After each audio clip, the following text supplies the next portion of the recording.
नमस्कार दोस्तों, आपका हमारे YouTube चैनल ओए कहानियाँ में स्वागत है। ऐसी ही और कहानियाँ सुनने के लिए हमारे चैनल को सब्सक्राइब करें और बेल आइकन को प्रेस कर दें ताकि हर कहानी का नोटिफिकेशन आप तक पहुंच सके। वह सुबह उठी और प्रार्थना करके रसोई में आ गई। चाय के लिए चूल्हे पर पानी रखा, फिर बच्चों को जगाया ताकि वे स्कूल के लिए तैयार हो सकें। रसोई में जाकर चाय बनाई और अपने सास ससुर को दे दी।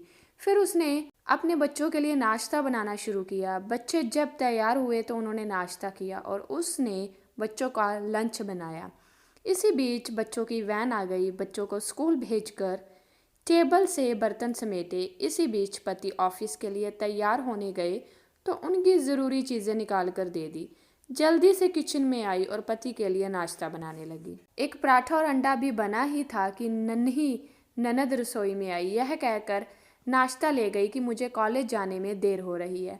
उसी समय देवर भी यूनिवर्सिटी जाने को तैयार हो गया। जल्दी से पति और देवर के लिए नाश्ता बनाया और मेज पर रख दिया। 9 बजे पति ऑफिस गया तो उसने आकर टेबल से बर्तन उठाकर सास और ससुर के लिए नाश्ता बनाया। जब तक सास ससुर ने नाश्ता किया तब तक वह रसोई साफ कर बर्तन धो चुकी थी। सास ससुर के नाश्ते के बर्तन समेट ही रही थी कि तभी सफाई वाली मासी आ गई तो उनके साथ मिलकर घर की साफ सफाई की। मासी को विदा किया तो 11 बज चुके थे। तभी घंटी बजी और उसकी विवाहित ननद अपने 2 छोटे बच्चों के साथ आ गई।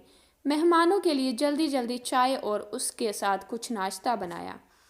उस समय 12 बज रहे थे। वह जल्दी से रसोई में खाना बनाने गई तो सास की आवाज़ आई, आज अपनी ननद के लिए कुछ अच्छा बनाना।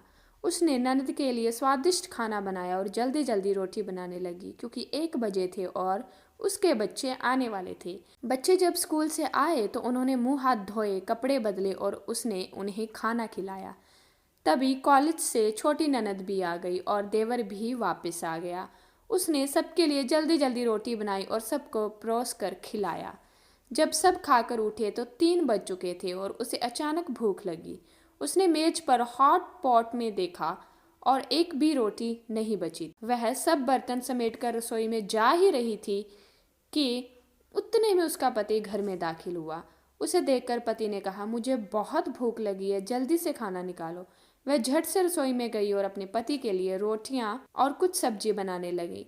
जब उसने अपने पति के लिए खाना बनाया तब 4 बज चुके थे और पति ने उससे कहा, आओ तुम भी खाना खा लो।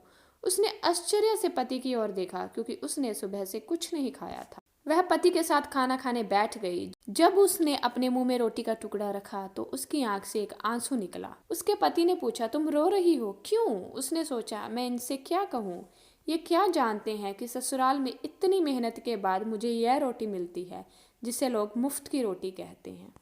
उसने अपने पति को उत्तर दिया, कुछ नहीं। उसके पति ने कहा, स्त्री कितनी बेवकूफ़ होती है, किसी कारण के बिना भी रोने लगती है।